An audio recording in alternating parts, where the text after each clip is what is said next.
Hi, I'm Professor Researcher Isabelle Plante, co-director and co-founder of the ICEDA.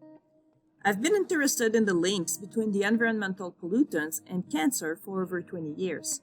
During those years, my studies have been funded by many organizations, including the FRQS, ANSWER, the Cancer Research Society, and the Quebec Breast Cancer Foundation. I've recently received the V. Anderson Award from the Society of Toxicology of Canada for the impact of my research in the field.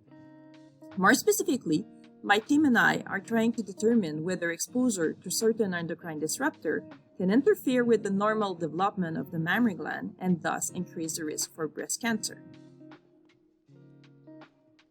Endocrine disruptors are mostly human-developed substances that influence the endocrine system and thus overall health, including the health of future generations.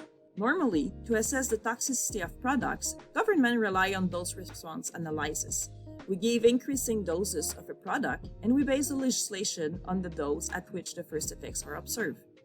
In the case of endocrine disruptors, a growing number of studies show that this rule does not apply.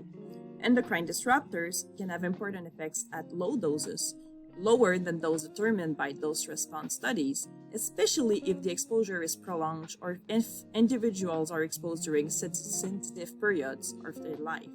Researchers around the world continue to discover new endocrine disruptors and demonstrate the complexity of their mechanism of action. Thus, a growing number of studies support the particular nature of endocrine disruptors in human and environmental toxicology and advocate for more appropriate legislation based on endocrine mechanism rather than on traditional dose responses. Our researchers are studying the effects of endocrine disruptors on humans and various species of mammals, birds, amphibians, and fish.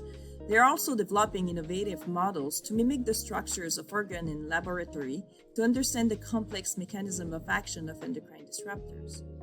Others have developed ultra-sensitive analytical chemistry techniques that can detect tiny concentrations of endocrine disruptors in water, food, or human and animal samples.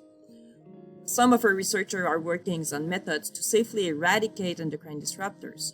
Finally, some of our members are studying the effects on large populations in epidemiology and over several generations to evaluate global effects of endocrine disruptors.